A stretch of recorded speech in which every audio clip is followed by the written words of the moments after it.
Hello, I'm Lauren, and there's something weighing on my heart that I've held in for far too long. Before you form an opinion about me, I invite you to hear my tale. Never did I imagine I would encounter a scenario such as this, and I continue to grapple with the bewildering speed at which everything unraveled. A haunting memory lingers, a moment orchestrated by my husband that irrevocably altered the trajectory of my existence. It began several years ago. My husband Nick and I had been united in marriage for nearly a decade. As with many couples, we experienced our share of highs and lows. Yet I never anticipated this turn of events. Nick was a man filled with love. Yet as time passed, a transformation began to unfold. He grew increasingly distant, adopting a more controlling demeanor while showing less affection. I attempted to brush it aside, convincing myself it was merely the pressure from my job. Yet beneath the surface, I was acutely aware that something was amiss. As the sun dipped below the horizon, Nick returned from work, an unusual aura surrounding him. He appeared remarkably cheerful, yet there was an almost disquieting quality in the way his gaze lingered on me. We shared our evening meal as we typically do, and just as I was preparing to tidy up the table, he invited me to take a seat.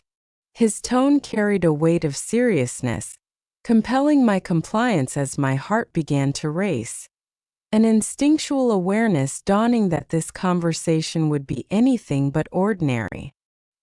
He began, his gaze drifting away from mine, lost in thought. "I have something to convey to you." I nodded, anticipation building within me, yet the words that spilled forth were far from what I had envisioned. He expressed a desire to invigorate our relationship, admitting to feelings of monotony, and suggested it was time for us to explore new avenues together. Initially, I imagined he was suggesting a romantic escape, or perhaps some form of therapy to reignite the flame. However, what he proposed was quite the opposite. "I have made arrangements for us to meet with two gentlemen," he stated matter-of-factly. "They will be arriving this weekend." I gazed at him, bewildered by the direction of his thoughts. Uncertainty gripped me. I couldn't tell if he was jesting or subjecting me to some twisted trial, yet the gravity of his expression left no room for doubt. A knot formed in my stomach, and a surge of nausea enveloped me. "What exactly do you mean by two men?" I inquired, my voice scarcely rising above a whisper. "They're friends of mine," he remarked, attempting to convey a sense of nonchalance as though this were entirely ordinary. "We shall share the night in their company." Words failed me. My hands quivered as I struggled to comprehend his words. This was not the man I married. This was not the man I had promised to share my life with. He spoke of inviting two strangers into our home, into our marriage, as if it were a trivial matter. The mere notion filled me with a sense of nausea. Yet, beyond that, a sense of betrayal washed over me. How could he possibly propose such a thing? "Nick, have you lost your senses?" At last I found the words, my voice trembling with a blend of disbelief and fury. "This does not reflect who we are. What could possibly compel you to?" Yet, just as I was about to conclude, he interrupted me. "Lauren, this is happening," he declared, his tone cutting through the air. "It is essential for you to grasp this concept. It is a desire that resides within me, a necessity we require." It was almost unimaginable, the words that reached my ears.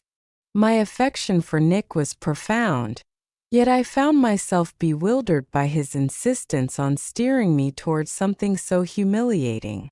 It was a moment that threatened to fracture the very foundation of what we had created together. I firmly expressed my refusal, stating that I would not proceed with it. I believed that would mark the conclusion of the matter. that he would finally see reason and abandon the notion. Yet I found myself mistaken. In the days that followed, Nick became increasingly withdrawn.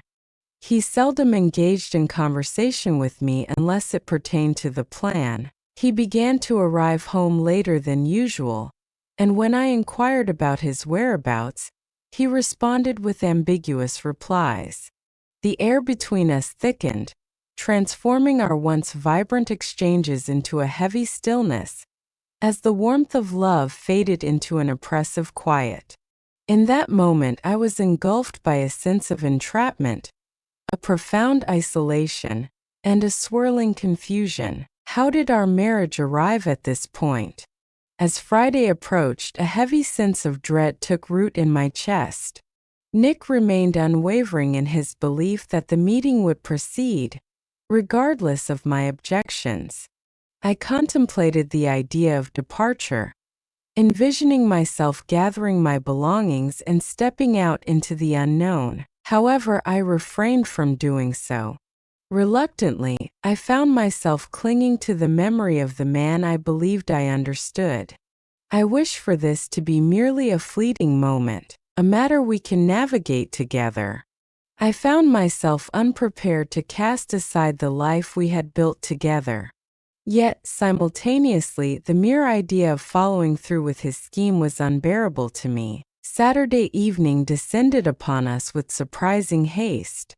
The men, whom Nick referred to as friends, arrived punctually at 8 p.m. I settled onto the couch, my fingers tightly intertwined in my lap, battling the urge to let the tears fall. Unfamiliar faces filled my living room, engaging in conversation with my husband as though they were long-lost friends, their names still a mystery to me. The atmosphere was laden with unease, and I sensed their gaze upon me, observing, anticipating. The desire to vanish consumed me, to dash from the house, leaving everything behind without a second glance. Yet, in that moment, Nick leaned closer, his hand gently finding its place on my knee. "Lauren, the moment has arrived," he murmured softly. I stood paralyzed, my thoughts urging me to rise and flee, yet my body remained stubbornly still. Nick's hand rested heavily on my knee, a solid anchor that held me firmly in place. My gaze was averted from him, and the presence of the two men opposite me made it all the more impossible to meet their eyes. My heart raced within my chest, and the walls of the room appeared to constrict around me. "Lauren, if you would be so kind," Nick repeated, his voice dropping to a near whisper, tinged with desperation. His tone held a quality that compelled me to stop and reflect. It was more than mere insistence. It was a profound sense of desperation. After days of searching, I finally caught a glimpse of vulnerability in his eyes. This transcended mere gratification of a perverse desire for him. It revolved around control, power, and an elusive essence that remained just beyond my grasp. Yet that did not render it just. Everything about this seemed off.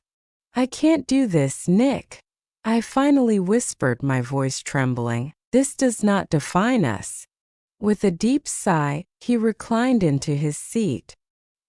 He pressed his fingers against his temples, a gesture of exasperation. "Do you really believe this is what I desire?" he murmured, his words directed more inwardly than toward me. "This is for us, Lauren. Do you not understand that?" "Indeed, that is not the case," I retorted, discovering a glimmer of resilience within me. "This journey is for your own sake. Nick, you have transformed. This has transcended our concerns. It revolves around the notion of control." For an instant, I believed I caught a glimpse of guilt flicker across his features, yet it vanished as swiftly as it had appeared. Instead, he clenched his jaw and stood up, pacing the room like a soul adrift in uncertainty. I felt compelled to make contact with him, to draw him back to the person I once recognized. Yet, I found myself at a loss for how to proceed. We had journeyed so far from our beginnings, and uncertainty loomed over whether we could ever retrace our steps. As the silence lingered in the air, one of the men, whom we shall refer to as Logan, cleared his throat. He appeared to perceive the tension, yet an aura of impatience enveloped him. "Listen," he said, his voice steady yet resolute. "If this isn't unfolding as expected, it may be wise for us to depart." I lifted my gaze to him, and in that moment I truly observed him for the first time. He defied my expectations. He exuded a calmness, a certain respectfulness, and his demeanor appeared more sympathetic than I had anticipated. I had constructed a notion in my mind that these men were predators, yet they were not. They were merely individuals, in some inexplicable way, that only served to deepen the confusion surrounding the entire situation. I had no desire to linger. I found myself reluctant to engage in whatever this was evolving into. Yet the burden of it all, the years spent with Nick, the love we once knew, the lingering hope that perhaps in some way things could return to their former state, held me captive in that moment. Uncertainty enveloped me, leaving me at a loss for action. In that moment I was ensnared, overwhelmed by the weight of my own uncertainty. Then Nick spoke, his voice soft yet unwavering. "Lauren, should you choose to walk away, it will mark the end for us." The words struck me with the force of a gut-wrenching blow. My gaze fixed on him. A wave of disbelief washed over me as I struggled to grasp the weight of his words. He had etched a boundary in the sand, and I found myself faced with the decision of which side to embrace. Tears threatened to spill from my eyes, yet I fought them back, determined not to let him witness my unraveling. "I've given you everything," he pressed on, his tone unwavering yet frigid. "I have cared for you, cherished you, and now this single request is all I seek in exchange." I rose to my feet, my legs trembling yet resolute. "This isn't love, Nick," I murmured, my voice scarcely rising above a whisper. "This is a form of manipulation." His eyes burned with fury, yet I found myself indifferent to it all. This was beyond my capabilities. This is not something I would choose to do. I pivoted toward the door, bracing myself for the inevitable shout, the forceful grip, the desperate attempt to halt my departure. Yet he chose not to. Instead, I caught him murmuring softly something along the lines of, "You'll come to regret this." Perhaps I might. Perhaps departing was an error in judgment. Yet, in that instant I realized I must turn away.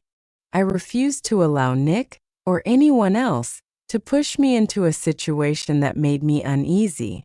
Upon stepping outside, the cool evening air brushed against my face, evoking a peculiar blend of relief and heartbreak within me. With each step, my legs propelled me down the street, while my thoughts surged like a tempest. Where might my journey lead me? What course of action should I take? All I was left with were questions, accompanied by an overwhelming feeling of betrayal and profound loss. After what seemed like an eternity of wandering, I finally stood before the familiar facade of my best friend Haley's house. I rapped gently on the door, hoping against hope that she was inside. As she swung the door open and beheld my face marked by tears, she refrained from uttering a single question. She enveloped me in a warm embrace and guided me through the door. In the days that followed, I remained with Haley, grappling with the whirlwind of events that had unfolded. A profound emptiness enveloped me, as if a piece of my very essence had been wrenched from my being. Though I felt a pang of longing for Nick, I understood that returning was not an option. The harm was irrevocable, and the shattered pieces lay beyond the reach of restoration. Nick attempted to reach me several times, leaving behind voicemails that fluctuated between remorseful and furious. He was a whirlwind of feelings, and I found myself struggling to keep pace with his ever-changing moods. I ignored all of his calls, and in time he ceased his attempts. As the months unfolded, I embarked on the journey of reconstructing my existence, gradually yet resolutely. I initiated the divorce proceedings, fully aware that our union had reached a point of no return. The decision weighed heavily on my heart, a struggle unlike any I had faced before, yet ultimately it proved to be the correct choice.